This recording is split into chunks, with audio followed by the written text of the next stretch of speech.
Au cœur de la région. 88 FM.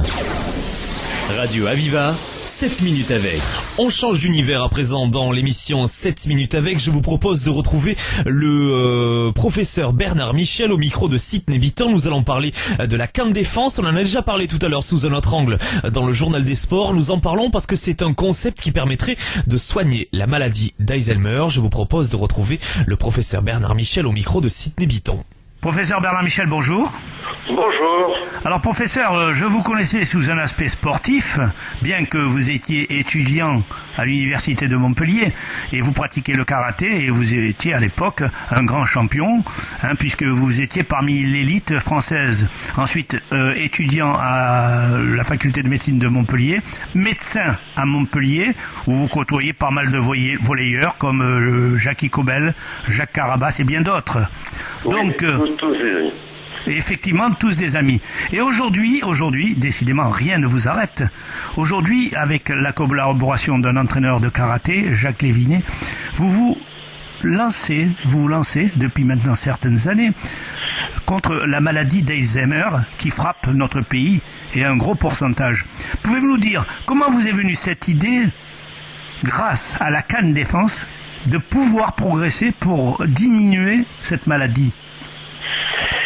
Eh bien, cette idée nous est venue parce que nous avons, dans le cadre de la clinique Jardin Sophia, mis en œuvre un programme expérimental de prise en charge de soins qui ne fasse pas appel aux médicaments, enfin, les personnes qui le suivent ont les médicaments habituels prônés dans cette maladie. Mais vous savez qu'actuellement, ça prend tout son intérêt puisque la Haute Autorité en Santé a mis en garde contre l'usage un peu parfois excessif de médicaments spécifiques. Donc nous étudions des techniques dites non médicamenteuses et qui demandent un certain panel d'activités qui soient à la fois des activités de stimulation et qui permettent aussi d'apporter un bien-être aux malades, corrigeant souvent des problèmes comportementaux. Alors, je veux être simple, la CAN Défense a été mise au point par Jacques Lévinet, qui est lui-même héritier un peu des maîtres d'armes français et des maîtres japonais que nous avons reçus à l'époque. Et c'est une méthode extrêmement rigoureuse, extrêmement bien codifiée, donc mémorisable. Et nous l'avons introduit dans nos pratiques depuis 5 ans et on s'aperçoit que nos patients qui ont un trouble au stade léger de la maladie d'Alzheimer, donc qui ont des troubles quand même de la mémoire, parfois de l'équilibre, etc., en sont les grands bénéficiaires et surtout qu'ils mémorisent effectivement les techniques et qui passent leur grade comme des personnes qui habituellement sont tirées par les arts martiaux. Alors, si je comprends bien, le fait de leur enseigner la CAN Défense, donc ils enregistrent les consignes qu'on leur donne, les enseignements qu'on leur donne, et ça leur permet de faire marcher, entre guillemets, la machine mémorielle. Oui, tout à fait. Alors, il y a une chose certaine, c'est que ça se passe dans des conditions un peu extraordinaires, puisque c'est Jacques Lévinet lui-même, qui est quand même un grand maître de nos jours, qui vient donner les cours avec ses assistants. Et donc il y a une qualité que les patients ressentent. Ces cours ont souvent lieu à l'extérieur, sur le gazon, donc il y a une qualité du cadre, une qualité de l'enseignement, et tout ça engendre une certaine émotion. Et l'émotion et la mémoire sont très liées. Donc là où avec des exercices conventionnels médicaux on n'arrive pas à susciter l'adhésion du patient, là il suffit de voir leur entrain, leur sourire leurs questions. Quand vient Jacques Leviné, quand est-ce le prochain cours? Et ils ont une espèce de challenge, ils veulent retenir les techniques, et entre eux, il y a une espèce de... Il y a cette espèce une ambiance sportive qui certainement leur démontre qu'ils ne sont pas fichus, qu'ils peuvent encore servir et qu'ils peuvent revenir sur cette mémoire. Voilà, et puis oui, c'est vrai que beaucoup de personnes qui ne sont pas atteintes par une maladie n'ont pas accès à cette qualité d'enseignant en arts martiaux. Donc quelque part, pour l'estime de soi, c'est excellent. Ensuite, si on leur apprend à se défendre, c'est que leur vie est précieuse. Vous voyez, et quand ils rentrent chez eux, ça se passe dans le cadre d'une hospitalisation de jour, ils arrivent le matin, ils partent le soir. Le nom d'hospitalisation est un peu trop médical, mais en fait, ce sont des soins tout au long de la journée. Mais quand ils rentrent chez eux, ils ont des aventures à raconter. Voilà, donc dans le cadre d'autres activités aussi, ils partent en mer, et ça, Jacques Leviné me suit tout ça aussi. Quelle réaction ont-ils lorsque Jacques Leviné leur présente cette canne défense? Parce qu'ils doivent la tourner dans tous les sens, regarder la dimension, ils doivent un petit peu se familiariser avec cet engin, cet objet. Alors, pouvez-vous nous dire un petit peu, quelles sont leurs réactions dans la présentation de cette canne?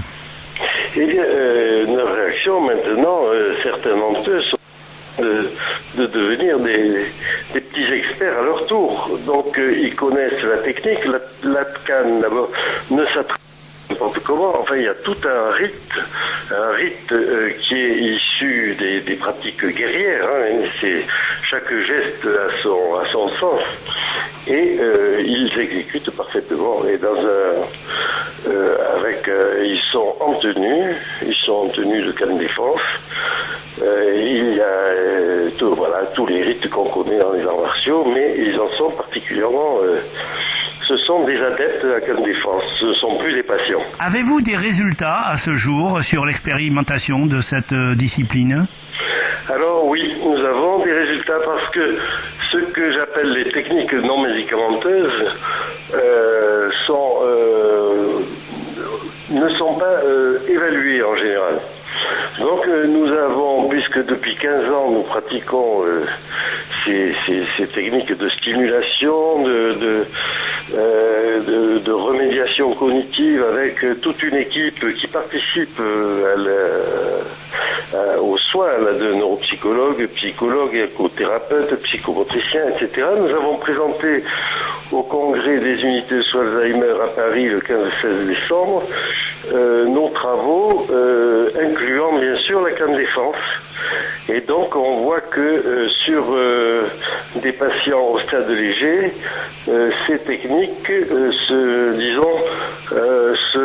s'opposent à l'évolution naturelle de la maladie d'Alzheimer et permettent aux patients de garder une autonomie en moyenne plusieurs années de façon à être vraiment autonome et vivre chez soi. Alors, tout d'abord, je vous félicite parce que les soigner sans médicaments, surtout avec les problèmes que nous rencontrons aujourd'hui sur certains médicaments, que nous ordonnons pendant un certain temps et qu'ils s'avèrent néfastes à la santé, et d'autre part, de donner le goût à pratiquer à des gens qui sont atteints d'Alzheimer alors qu'ils sont vraiment à plat je dirais, parce que c'est quand même une maladie dure à accepter lorsqu'on a été dynamique pendant toute une vie, lorsqu'on a été à l'origine de certaines instructions, et vous leur donnez le goût non seulement à la pratique d'une discipline, et ensuite vous arrivez à leur retrouver la mémoire, partiellement bien évidemment.